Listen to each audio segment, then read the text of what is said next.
Hello everybody, today I have a Francesca deck for you, not an Eldain deck. I was going to do Eldain, but I tried a little bit with him and I just figured he is really kind of bad. He might actually be good with the recent update, the hotfix to Gurnakora, meaning that traps no longer, or rather her ability does not trigger traps anymore.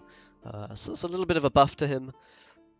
But I just still think the leader isn't really that good, and I think it would be hard to make a top tier ST deck with him as the leader. So today instead I played a lot of Francesca. I haven't really played much Francesca, to be quite honest. I played a little bit, but I didn't make a video on it or anything in the past patch, and I figured it was a good time to revisit her, and it actually worked out quite well. I've come up with a bit of a deck that found a fairly reasonable amount of success, particularly against some of the popular decks at the moment.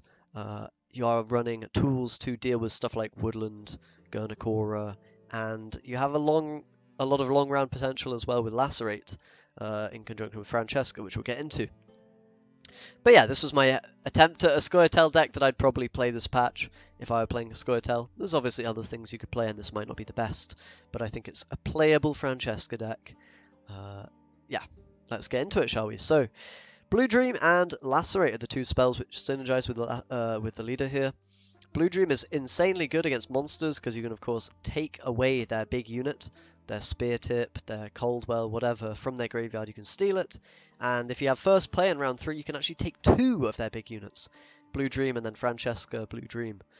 So you can potentially deny their graveyard completely and get a ton of points as well, which really guts the monster round 3 a lot of the time. Also just a good solid finisher against a lot of decks. Unicorn Caranex are pretty common. You can maybe take them, or you can take the other value cards that your opponent's played throughout the game.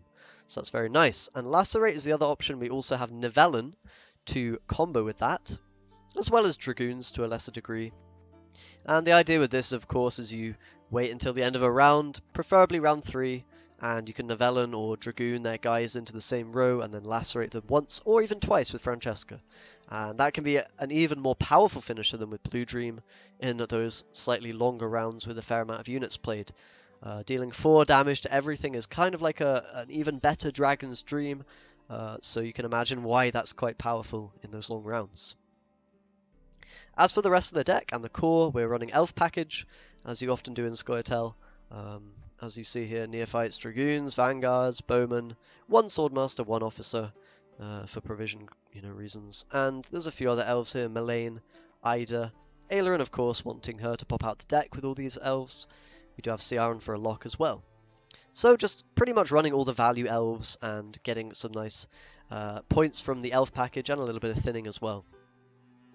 We of course have Witches to thin the deck and find those spells, very important, as that synergy and the Nivellen synergy as well is going to be what wins you a lot of the games. So it's pretty important to thin a lot. And we also have Synthesis. I think this is pretty nice when you're running stuff like Unicorn Caranex. The Unicorn buffing for 8 on Synthesis can give you a ton of immune points potentially. Alternatively you just have other ways with the Officer and the Ida to buff that up.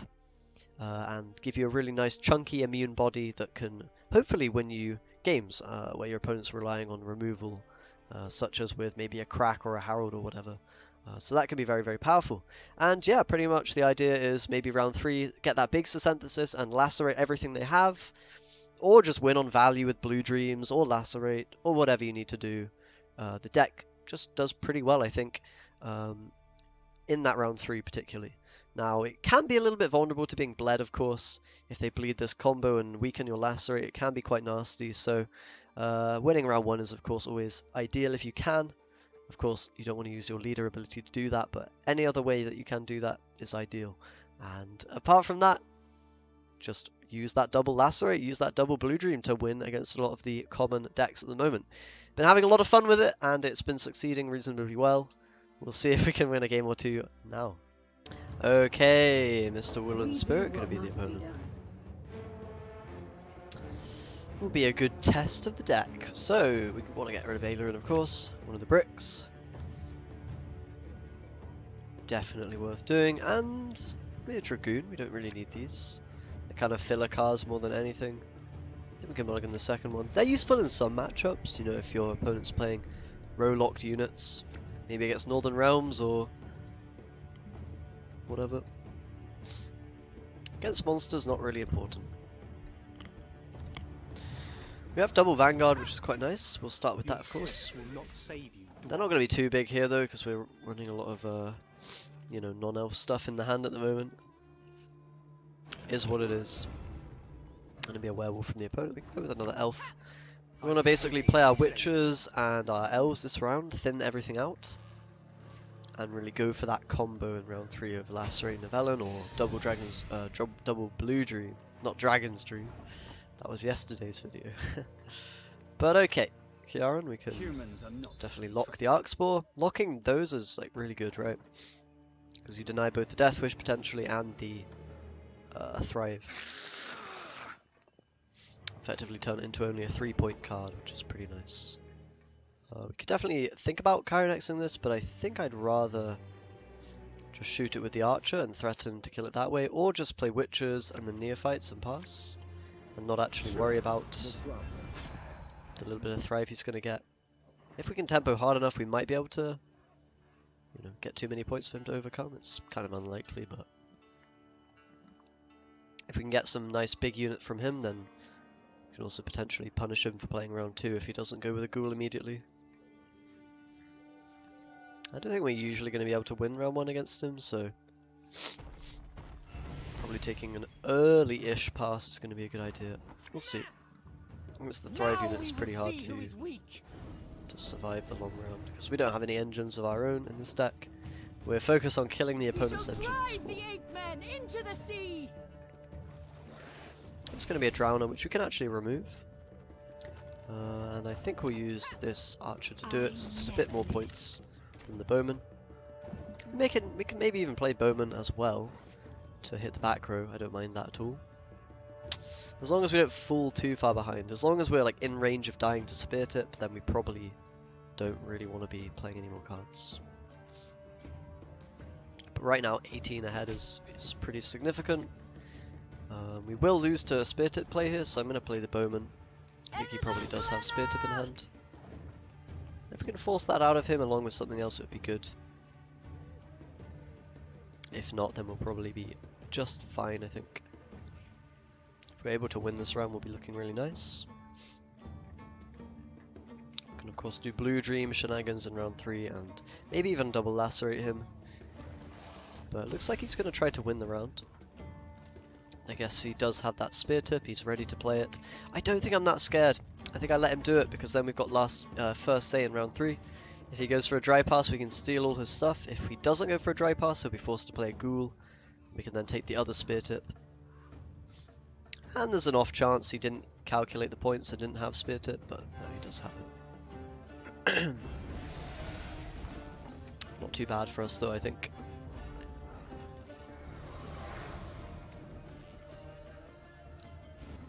Shouldn't be the end of the world losing the first round. As long as we don't get bled like super hard, or even 2-0'd I suppose is the worry. Get rid of Neophyte and probably get rid of Officer I suppose. Could also keep it, but do end up drawing into the Novellin combo. Might have been better to not play that, or rather keep it so we could play it on the dry pass. Probably would have been rewarded a little bit for that. Yeah, that was probably a mistake, to be quite honest, but I don't think it matters too much. We can get rid of Novellin here, I reckon. Don't think I even want the Lacerate combo, because what we're going to be doing in this round 3 is just instant double dream to take both of the big units. Get 22 points and deny him any ghouls he might be thinking of playing. So we maybe don't even want the Lacerate, we'll see. It's probably more points than like a Bowman or whatever, so we'll get rid of Swordmaster of course first. And then probably the Archer afterwards. But that was probably a little bit, yeah, it was wrong of me to mulligan away the Officer last round. Oh well, learn from our mistakes.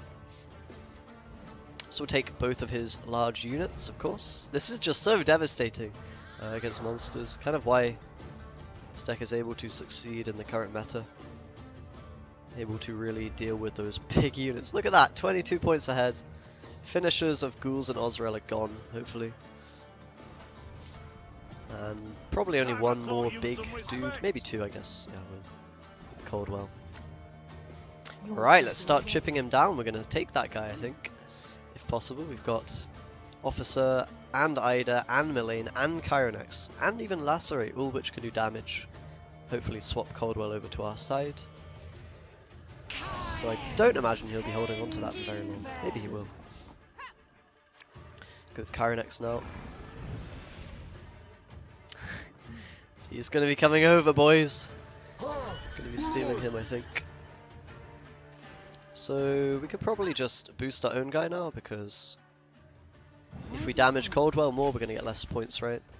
So I think this is a good middle ground of damaging and also buffing our guy. Ooh, Becca's Dark Mirror, okay. So we'll probably go ahead and play the Officer now, I think. I'm still interested in buffing this more than damaging this. Of course, the more we damage this, the less points we get, right? After taking him. But I think we should be okay. Probably the play here is just Milane, I think. Follow me this way. Yeah, it should be really hard for him to not let that switch over at this point. Yeah, that's going to be ours, thank you very much. And Synthesis now, and then finish with Lacerate, of course. Even if he takes us back, I think it will be quite hard for him to win, to be honest. We'll see, maybe he can do it. We'll Lacerate the front, in case he has a Unicorn. And that's going to be a nice, clean victory against Woodland. Shows you the real power that Blue Dream can have against these monster decks. With that Francesca being able to reuse it. Let's see if we can play another one, and perhaps use the Lacerate combo maybe to win. Okay, Arnulf next opponent. Been struggling against Arnulf actually today. Funnily enough, I think some people have maybe cracked the code, found a way to play him. Potentially.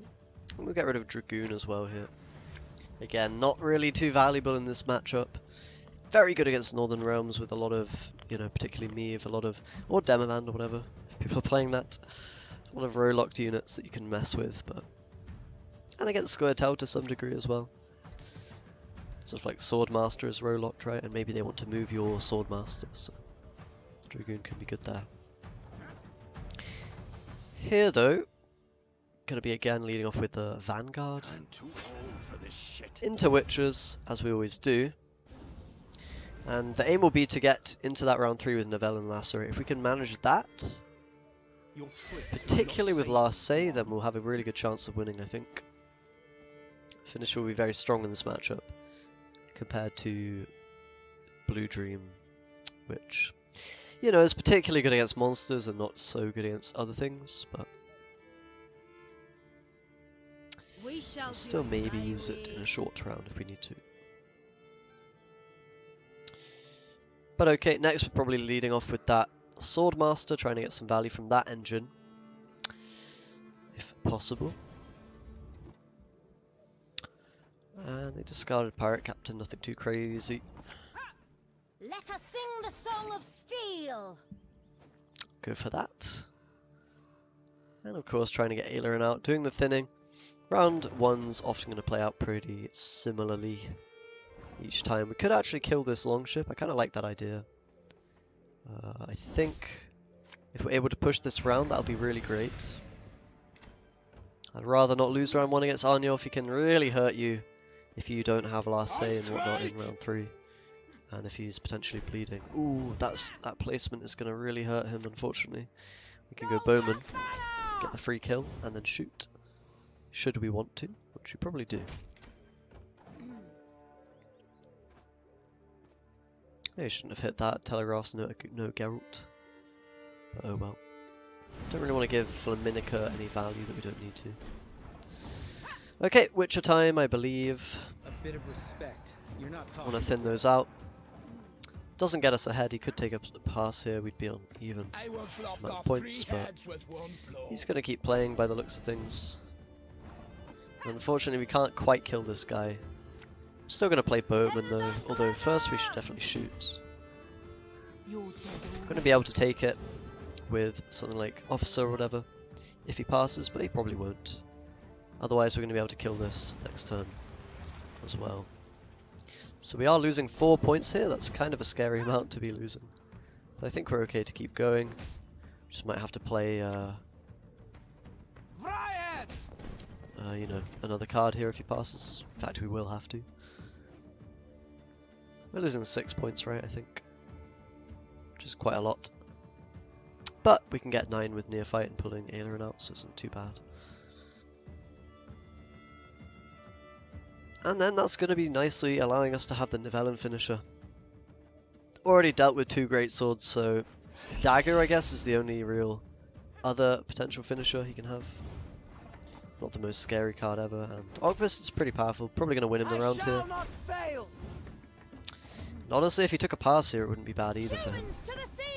But I think he'll want to use the Ogfist proc to get the value from that. And therefore we can play our Neophyte. We'll see, maybe his last cards are really important and he won't want to give it up. It's also possible. There's the Ilford, and that presents a very nice pass for us. Oof. Well, not a particularly nice pass, but we could also just lacerate. But I think I want to hold on to that for round 3. Might be quite powerful. I mean, there's an argument to play Nivellen here, but he might be able to disrupt it in some way, right? Or just get enough points to overcome. So a little bit spooky. Definitely has a long round there with his tools for that. I think we keep this. We'll have a good throwaway on the dry pass. None shall tread on And us. the rest of our hand is looking okay. Could use maybe a dragon, blue dream, Malane, stuff like that. Could be very good, but we should be looking pretty solid with Nivellen and Lacerate. Obviously we don't have Last Say and we don't have particularly long round 3, but I think it should be alright. We'll mulligan the least valuable ones, which are Archer, I think, and Dragoon. Unfortunately we get another Dragoon, but whatever. Can definitely do the Synthesis plus Unicorn combo here to hopefully negate a lot of his removal that he might have. And a lot of these cards represent, you know, a big amount of provisions, so hopefully there's not too much coming out of the Arnyov here that can hurt us. Don't want to see too many big Bloodthirst synergy cards and whatnot. I will sail. Ida as well could destroy an artifact. I don't think we're going to play against those though, so this might be the way to play Arnyov, to be honest, with weather and whatnot. I didn't really experiment with that at all, so cool to see other people doing it. Yeah, we're going to boost this, of course. Play around any tool removal he might have. Stuff like Geralt. And yeah, that'll be a lot of immune points that we always have, hopefully. There's going to be a dagger though, but fortunately for us, I mean, we don't even need to lock him, to be honest. We could just move him with Dragoon. But I think locking is also fine. This just overkills him, right? Locked and moved, so even if he gets unlocked, he's still dead. Which is nice. So I'm not really sure what the finisher here will be for him. This is so bad for him to play, right? 10 provisions for only 4 points is really, really terrible. We get more points for only 7 provisions. So you've got to expect the rest of his cards won't be particularly strong. And hopefully this Nivellen combo can wreck him. Yeah, the reason I didn't do just the move is because if we move him back with Nivellen, then he might find value, right? I guess we could always have Nivellen to the back row, but I think it's fine. Either way, here we can actually use Ida to boost these guys. And maybe play around any 3, you know, The time of the white frost and white light. any 3 Bloodthirst cards he might have, like Svanrigger or Champion's Charge or whatever. Not really relevant because we don't have any big units, but it makes sense, of course, to get rid of the Bloodthirst. Lugos as well is another one, right? Pierce in blood. Peace with humans? I think we'll just split up our rows a little bit. That's wrong, actually, playing into Yerden there, but whatever. I don't think he'll have it. Maybe he will. It won't be that strong anyway if he does, so not too worried. So I guess Lugos would be quite powerful if he has it. But then again, I don't really have any tool units for him to even hit with it, so maybe not. Okay, I'm glad I moved out of that row, kind of. Doesn't really make a difference, to be honest. Skellige Storm's a bit spooky, but Nothing I can't deal with. So we got to think about ranged or melee here. Trying to think if there's any ranged units you could have. None really are coming to mind. So I think we'll go on to this row. I mean, most likely we're only hitting all of these, but I mean, hitting 6 units. Lacerate is not bad. 12 points and then a further 10 or whatever from Francesca. 9. 21 points as a finisher is pretty strong. And that Lugos isn't really that hot. So let's throw out our finisher. Replay that Lacerate. We'll see if he has it. I think I'll need a lot of points here though, so wouldn't really be too likely. Yeah, he's 13. Kind of not going to happen, I think. I swear on my honor. Svanrigger's close, actually, but not quite enough. Wow, that was actually very close, to be perfectly honest, but